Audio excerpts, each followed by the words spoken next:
بسم اللہ الرحمن الرحیم۔ دوستو السلام علیکم۔ یوٹیوب چینل عبداللہ برادرز پر خوش آمدید۔ دوستو اگر آپ چینل پر نئے ہیں اور آپ نے چینل کو سبسکرائب نہیں کیا تو اسے سبسکرائب کر لیں اور ساتھ موجود بیل کے آئیکن کو دبا لیں تاکہ ہماری ہر آنے والی نئی ویڈیو آپ تک پہنچتی رہے۔ دوستو آج کی ویڈیو میں ہم شداد کی جنت کے بارے میں بات کریں گے۔ فتح التقدیر میں ہے کہ اللہ تعالیٰ نے ملک الموت حضرت عزرائیل علیہ السلام سے پوچھا، تمہیں کسی انسان کی روح قبض کرتے وقت کبھی رحم بھی آیا ہے؟ حالانکہ اللہ عز و جل خوب جانتا ہے۔ ملک الموت نے عرض کیا، یا اللہ عز و جل، مجھ کو 2 انسانوں کی جان نکالنے میں ملال ہوا تھا، اگر تیرا حکم نہ ہوتا تو میں ہرگز ان کی جان نہ نکالتا۔ ایک اس وقت جب نیلے بے کراں سمندر میں ایک چھوٹا سا جہاز اپنی منزل کی جانب رواں دواں تھا۔ جہاز میں بہت سارے مسافروں کے علاوہ ایک عورت ایسی بھی تھی جس کے ہاں ابھی اسی وقت بچہ پیدا ہونے والا تھا۔ تیرے حکم سے میں نے پرسکون سمندر میں اچانک ہی لہریں اٹھا دیں اور ساتھ ہی ہوا بھی تیز کر دی، اور دیکھتے ہی دیکھتے ہوا نے طوفان کا رخ اختیار کیا اور سمندر سے اٹھنے والی لہروں نے جہاز سے ٹکرا کر اسے ہچکولے کھانے پر مجبور کر دیا۔ سبھی مسافر حیران و پریشان سمجھنے کی کوشش کر رہے تھے کہ اچانک ہی موسم نے اپنا مزاج کیسے بدل لیا۔ طوفان بڑھتا جا رہا تھا اور مسافر زندگی کی دعائیں مانگ رہے تھے، لیکن تجھ کو کچھ اور ہی منظور تھا۔ ہوا کے تیز جھکڑوں اور سمندر کی طاقتور موجوں نے جہاز کو توڑ کر ٹکڑوں میں بدل دیا۔ جن مسافروں کو تیرنا آتا تھا وہ تیر کر اپنی جان بچانے کی جی توڑ کوشش کر رہے تھے، لیکن میں نے تیرے حکم سے اکثر کی روحیں قبض کر لیں۔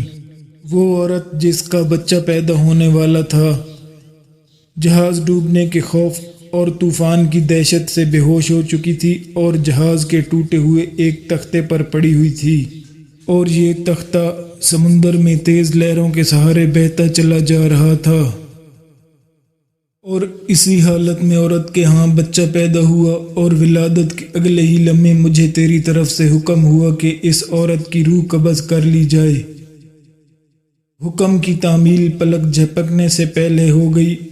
اس وقت اس عورت کی روح قبض کرتے ہوئے مجھ پر رقت طاری ہوئی تھی۔ اللہ تعالیٰ نے فرمایا، جانتے ہو بعد میں اس بچے کے ساتھ کیا معاملہ ہوا؟ حضرت عزرائیل علیہ السلام نے فرمایا، میرا رب عز و جل ہی تمام جہانوں کے معاملات سے آگاہ ہے۔ اللہ عز و جل نے ارشاد فرمایا کہ میں نے اس پر اپنی بے پناہ نوازشات فرمائیں اور اس کو دنیا کا بادشاہ بنایا، لیکن بجائے میرا شکر گزار بندہ بننے کے اس نے کفر کی راہ اختیار کی۔ اس بچے کا واقعہ کچھ یوں منقول ہے کہ وہ بچہ بے سر و سامانی کی حالت میں اکیلا ہی تختے پر پڑا رہا، اور وہ تختہ کئی دنوں بعد اللہ کے حکم سے کنارے پر آ لگا۔ کنارے پر موجود ایک مچھیرے نے جو یہ دل سوز نظارہ دیکھا کہ ایک بچہ تختے پر پڑا کنارے کی طرف آ رہا ہے اور ایک عورت اس پر مری پڑی ہے، تو اس نے لپک کر بچے کو اٹھا لیا اور میت کو وہیں قریب زمین کھود کر دفن کر کے بچے کو اپنے ساتھ گھر لے آیا۔ مچھیرا جب بچہ لے کر گھر پہنچا تو بچے کو دیکھ کر اس کی بیوی بہت خوش ہوئی، کیونکہ اس کے یہاں کوئی اولاد نہیں تھی۔ انہوں نے بچے کا نام شداد رکھا۔ مچھیرا اور اس کی بیوی اس بچے کی لاڈ و پیار سے پرورش کرنے لگے، یہاں تک کہ وہ 7 برس کا ہو گیا۔ اتنی کم عمر میں شداد نہایت ذہین، عقل مند اور چالاک بھی تھا۔ ایک روز گاؤں کے باہر شداد بچوں کے ساتھ کھیل رہا تھا کہ اچانک ہی شور اٹھا کہ بادشاہ کی سواری آ رہی ہے۔ یہ سنتے ہی سارے بچے بادشاہ کے ڈر سے بھاگ گئے، لیکن شداد وہیں قریب کے ایک ٹیلے میں چھپ کر بادشاہ کی سواری اور شاہی لشکر کا نظارہ دیکھنے لگا، یہاں تک کہ تمام لشکر گزر گیا اور بادشاہ کی سواری گزرنے کے بعد کچھ پیادے گری پڑی ہوئی چیزوں کی خبر گیری کے واسطے لشکر کے پیچھے پیچھے آئے۔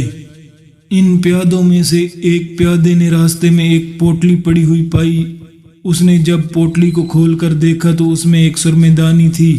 وہ پیادہ اپنے ساتھیوں سے بولا، میں نے سرما پایا ہے، اگر تمہاری اجازت ہو تو میں اسے اپنی آنکھوں میں لگاؤں، کیونکہ میری بینائی بھی کچھ کمزور ہو گئی ہے، شاید اس سے کچھ فائدہ ہو جائے۔ اس کے ساتھیوں نے جواب دیا، اول تو راستے میں پڑی ہوئی چیز اٹھانا نہیں چاہیے، خیر اب تو نے اٹھا ہی لی ہے تو بغیر آزمائے ہوئے آنکھوں میں ہرگز مت لگانا، کہیں فائدے کے بجائے نقصان نہ ہو جائے، پہلے کسی اور کی آنکھوں میں لگا کر دیکھ۔ یہ سن کر پیادے نے ادھر ادھر دیکھا تو اسے شداد ایک ٹیلے کی اوٹ میں کھڑا نظر آیا۔ پیادے نے اسے بڑے پیار سے بلایا اور کہا، آ بیٹا، ہم تیری آنکھوں میں سرما لگا دیں تاکہ تیری آنکھیں اچھی لگیں۔ شداد نے پیادے سے سرمے دانی اور سلائی لے کر اپنی آنکھوں میں سرما لگایا۔ سرما لگاتے ہی شداد کے 14 طبق روشن ہو گئے اور اس زمین کے اندر چھپے ہوئے تمام خزانے بالکل اسی طرح سے نظر آنے لگے جیسے صاف شفاف پانی میں چیزیں نظر آتی ہیں۔ یہ اللہ کی نوازشات میں سے ایک بہت بڑی نوازش تھی۔ شداد حد سے زیادہ چالاک تو تھا ہی، لہذا اپنی چالاکی اور عقل مندی سے چلایا، اے خانہ خراب ظالموں، تم نے میری آنکھیں پھوڑ دی، ہائے میں اندھا ہو گیا، یہ میری آنکھوں میں کیسا زہر لگوا دیا، اب میں بادشاہ کے پاس جا کر فریاد کروں گا اور تم سب کو سزا دلواؤں گا۔ پیادوں نے یہ سنا تو مارے خوف کے سرما وہیں چھوڑا اور گرتے پڑتے اپنی جان بچانے بھاگ کھڑے ہوئے۔ شداد اپنی چالاکی اور پیازوں کی بزدلی پر خوب ہنسا اور سرما دانی لے کر اپنے گھر آ گیا اور اپنے باپ سے سارا واقعہ بیان کر دیا۔ مچھیرا اپنے بیٹے کی ہوشیاری سے بہت خوش ہوا اور بولا، رات کو جب سب لوگ سو جائیں گے تو ہم اپنے بھروسے کے مزدوروں کے ساتھ پھاوڑے وغیرہ لے کر چلیں گے اور جہاں بھی تجھ کو خزانے نظر آئیں گے ہم وہاں سے کھود کر نکال لیں گے اور اپنے گدھوں اور خچروں پر لاد کر خزانہ لے آئیں گے۔ اس طرح شداد نے بہت سا مال و دولت اور جواہر اکٹھے کر لیے تھے اور سب گاؤں والوں کو آئے دن دعوتیں کر کر کے اپنا ہمدرد اور رفیق بنا لیا تھا۔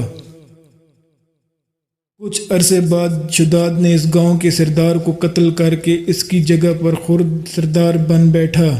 ہوتے ہوتے یہ خبر دوسرے حاکموں اور فوجداروں کو پہنچی۔ انہوں نے شداد کو سزا دینے کا ارادہ کیا۔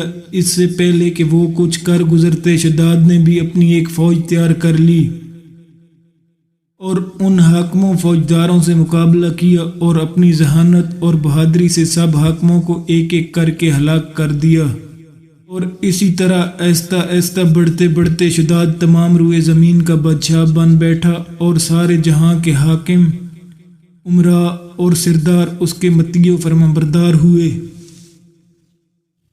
شداد نے اپنے بے پناہ خزانے جمع کر لیے تھے اور اپنا لشکر اس قدر وسیع اور مضبوط بنا لیا تھا کہ ہر طرف اسی کا حکم چلتا تھا۔